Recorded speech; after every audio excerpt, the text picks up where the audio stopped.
Bonjour à tous, vous regardez Sur le Web, le magazine qui décrypte l'actualité au travers du net. Au programme aujourd'hui, les vidéos sous les balles en Ukraine, le bilan des Jeux Olympiques de Sotchi, le courage d'une chanteuse iranienne.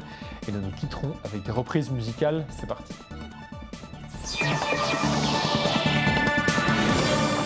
Croyez-le ou non, mais du 18 au 20 février dernier, s'est tenue la première semaine des startups. Pas n'importe où, à Damas, oui, en Syrie, là où la guerre civile fait rage. L'homme qui est à l'origine de cette initiative s'appelle Faji Mourjahid et il possède lui-même une start-up. Elle s'appelle Game Power 7. Il s'agit d'une des premières entreprises à avoir créé des jeux en ligne pour les habitants des pays arabes.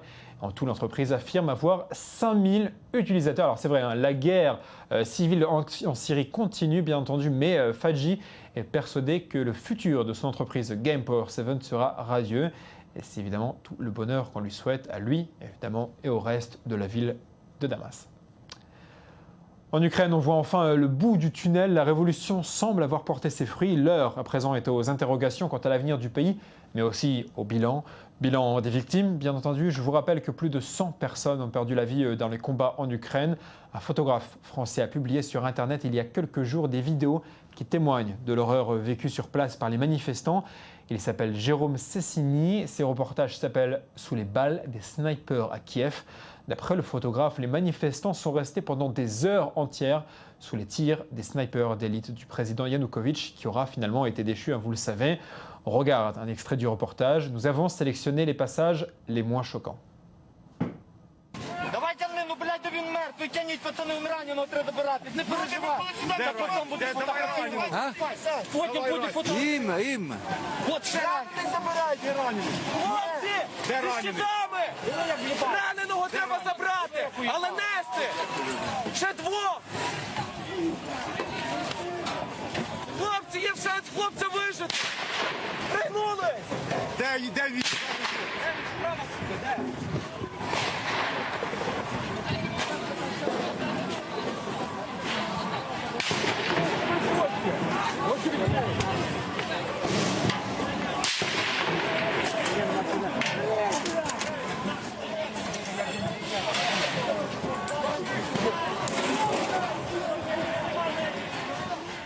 Voilà, et toujours au sujet de l'Ukraine, je vous propose de regarder également quelques photos postées sur Instagram. Un internaute a eu l'idée de mettre côte à côte des photos postées par des Ukrainiens avant et après le début de la révolution. Vous voyez à l'écran, c'est le même utilisateur à chaque fois à gauche, quelques jours avant le début de la révolution, et à droite, vous voyez ce que ce même utilisateur postait avant et après le début de la révolution. C'est assez impressionnant à voir. Allez, on passe à notre dossier du jour. Notre dossier du jour concerne la clôture des Jeux Olympiques de Sotchi, des Jeux marqués par plusieurs scandales et par plusieurs situations embarrassantes évidemment pour les autorités russes. Alors, il y a eu la polémique avant le début des Jeux sur les lois anti-gays, puis les moqueries autour de l'état de préparation du village olympique. On se souvient aussi des photos des chambres des journalistes avec le hashtag sur Twitter SochiFail. Et à présent, on assiste au Sochi LOL. Et avec nous pour en parler, j'accueille Lise Barenboum. Bonjour. Bonjour Julien. Vous êtes journaliste au magazine de sport Dai24 News. On a beaucoup de questions à vous poser sur ces phénomènes de Twitter, Sochi Fail, Sochi Problème, Sochi LOL à présent. Tout d'abord, rappelez-nous, c'était quoi le Sochi Fail, les Sochi Problèmes ?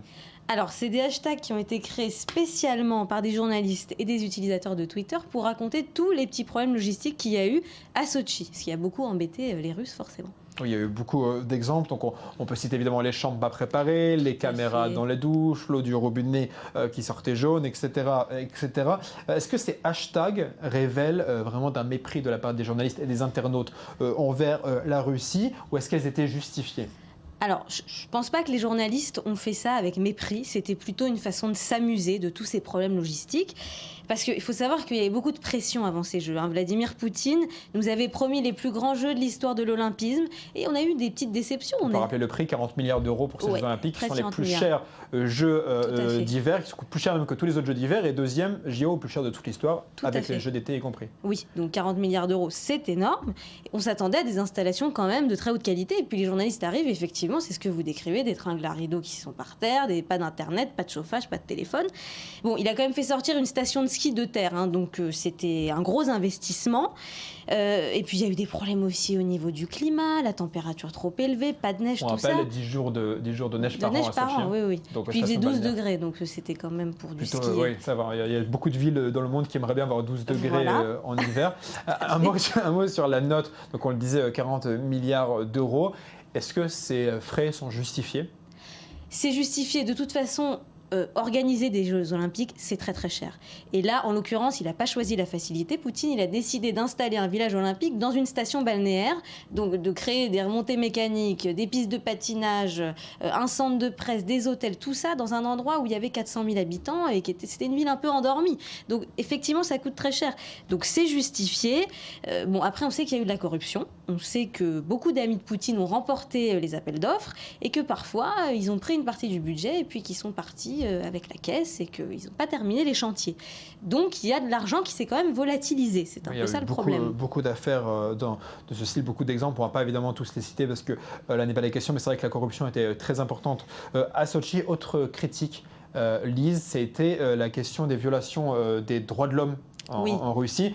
Avant les Jeux Olympiques sur la loi des LGBT, mais il y a eu également la révolution en Ukraine au même moment où on accusait Vladimir Poutine d'être responsable de ce bain de sang. Encore une fois, est-ce que c'est la politique et le sport, est-ce que c'est assez classique finalement ? C'est classique, mais il faut quand même faire un petit retour en arrière. Et dans l'histoire, les gouvernements autoritaires n'ont jamais été privés d'organiser des Jeux. Il y a eu Pékin en 2008. Il y a eu Pékin, absolument. C'est pour ça que je dis que c'est classique finalement. Il y a eu Berlin aussi dans les années 30. Donc, avec Hitler. Tout à fait. Donc Poutine, lui, c'était ses Jeux, c'était son projet et il voulait laisser place à aucun débordement. Et pour lui, les activistes gays, les écologistes, les médias, tout ça, c'est des fauteurs de troubles potentiels. Et la Russie, c'est quand même un pays où quand on s'attaque aux homosexuels, ça dérange pas tant que ça la population. Donc oui, il a utilisé sa méthode, qui est la méthode forte. Il a fait passer une loi homophobe cet été, mais finalement, ça n'a pas dérangé les gens plus que ça, là-bas en Russie. Il n'y a pas eu d'émeutes il y a eu des manifestations. Il y a eu des manifestations. Mais on dit quand même, paradoxalement, que c'était les Jeux les plus gay-friendly de l'histoire, puisque c'est devenu un peu une tribune pour les journalistes, pour certains sportifs, pour défendre les droits des gays. Donc d'une certaine façon, à Sochi, certaines choses ont avancé aussi. Alors justement, vous avancez ma dernière question. Est-ce qu'il y a eu quelque chose de positif dans ces Jeux Olympiques de Sochi ? Oui, bien sûr. On s'attendait à plein de problèmes de sécurité et tout ça. Et en fait, il n'y a eu aucune catastrophe à ce niveau-là. Il y a eu aussi beaucoup de très belles médailles, beaucoup de performances, notamment chez les jeunes. On a eu beaucoup de sportifs de moins de 20 ans. 15 médailles pour la France, 0 pour Israël, on le rappelle aussi. Oui, mais comme disait Pierre de Coubertin, l'important c'est de participer. Là, ils ont participé. Ils l'ont fait.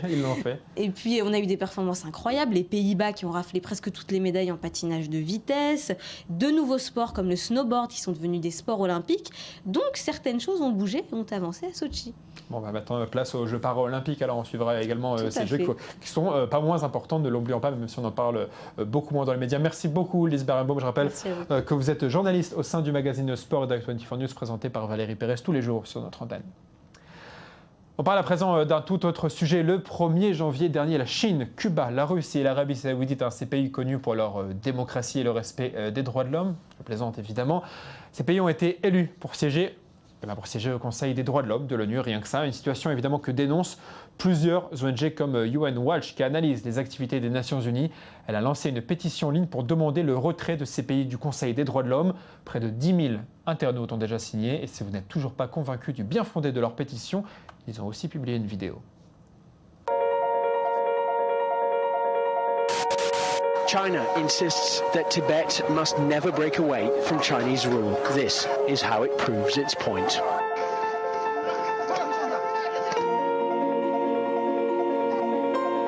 Life isn't easy for Cuba's political dissidents.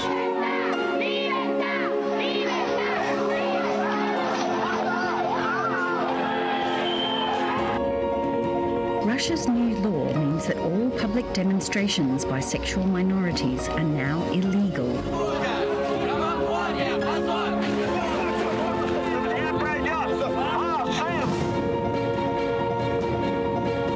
For now, Saudi Arabia remains the only country in the world that doesn't give women the right to drive.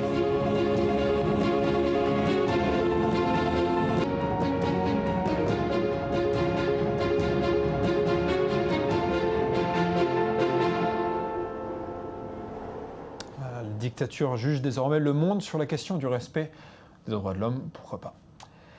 Si vous aimez la musique iranienne, vous connaissez probablement la chanteuse Gougoush, la véritable reine de la pop dans son pays. À l'occasion de la Saint-Valentin, l'artiste a frappé très très fort en publiant une vidéo de soutien à la communauté LGBT, ce qui est évidemment très courageux de sa part, surtout quand on connaît les persécutions dont sont victimes les homosexuels iraniens, notamment les pendaisons.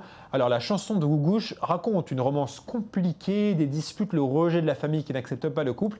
Et ce n'est qu'à la dernière minute que l'on comprend qu'il s'agissait d'un couple de lesbiennes. On écoute un extrait.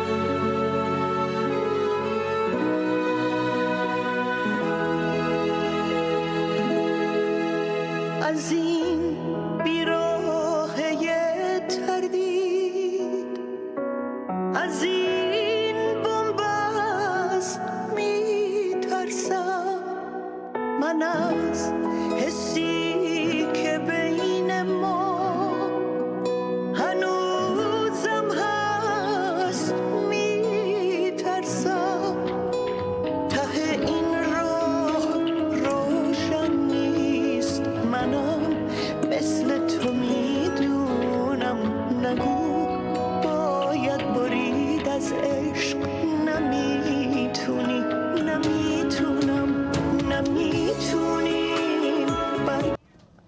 Voilà, et pour conclure sur ce sujet, sachez que les critiques de cette chanson ont été très partagées, tandis que certains en Iran lui ont reproché de trahir les valeurs de la révolution islamique. D'autres, en revanche, ont salué son courage. La vidéo, elle en tout cas, a connu un vrai succès sur Internet avec des dizaines de milliers de vues. On part en Israël où il y a quelques jours, un comité de la Knesset a voté en faveur d'un projet de loi qui imposerait des sanctions pénales aux ultra-orthodoxes réfractaires à l'armée. Le projet de loi prévoit que les dispositions entreront en vigueur seulement à partir de 2017. C'était une promesse de campagne de plusieurs partis politiques israéliens, rétablir l'égalité du service militaire entre laïcs et orthodoxes. Mais beaucoup au sein des laïcs s'estiment trahis. Ils estiment d'une part que la loi ne prévoit pas l'entrée de tous les orthodoxes dans l'armée et accorde à ce secteur de la population des conditions trop avantageuses. D'autre part, ils rappellent que la loi ne s'appliquera pas avant 2017, année des élections législatives, ce qui pousse certains à penser que la loi en fait ne sera jamais appliquée. Du coup, sur Facebook, une campagne a vu le jour en soutien aux soldats de carrière. Regardez, les utilisateurs sont invités à changer leur photo de profil avec la date de leur entrée à l'armée. Le message est très simple, le service militaire n'a pas de prix, il n'a qu'une date. En ce moment a lieu à Barcelone le Mobile World Congress, le plus grand salon mondial de la téléphonie mobile. Regardez un peu les dernières nouveautés qui nous sont parvenues de Barcelone au cours de la journée. Le XXL est à la mode cette année au Congrès mondial de la téléphonie mobile de Barcelone. Parmi les champions de cette catégorie, la Sandmate du fabricant chinois Huawei. C'est le plus grand smartphone du marché avec un écran de plus de 6 pouces. C'est assez surprenant de voir un mobile aussi grand. On l'a dans ses mains et on se dit comment je vais bien pouvoir le transporter. Mais après on s'habitue, j'ai moi-même une tablette et un smartphone et je n'utilise plus du tout ma tablette. Dans cette course au toujours plus grand menée par les fabricants asiatiques, l'autre grand chinois, ZTE, vient de lancer son mobile Grand Nemo avec un écran de 5,7 pouces. Le coréen LG a vu à peine plus petit avec l'Optimus Pro, 5,5 pouces. Plus de 120 millions de tablettes ont été vendues dans le monde en 2012, un bond de plus de 50% sur un an. Et le nombre de smartphones commercialisés devrait dépasser le milliard cette année. Allez, on passe au sujet décalé du jour, c'est l'œil du net. Alors, est-ce que vous connaissez le groupe AC/DC? Bon, c'est pas grave, si vous ne le connaissez pas, voilà une petite piqûre de rappel.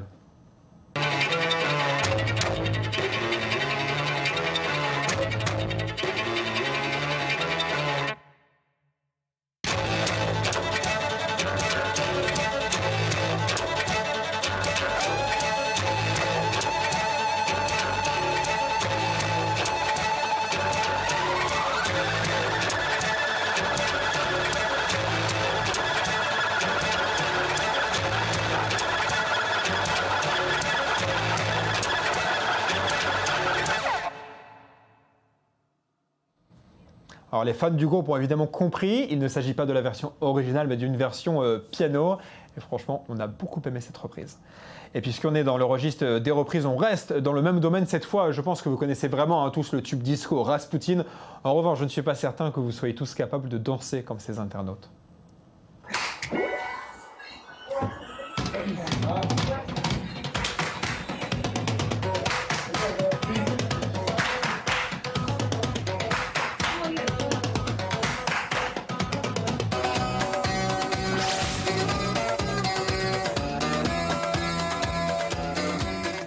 Voilà, c'est la fin de cette émission. On va se retrouver demain à même heure, même endroit. On se quitte avec un air de Katy Perry. Encore une fois, une reprise version violon. Bye, vous me manquez déjà.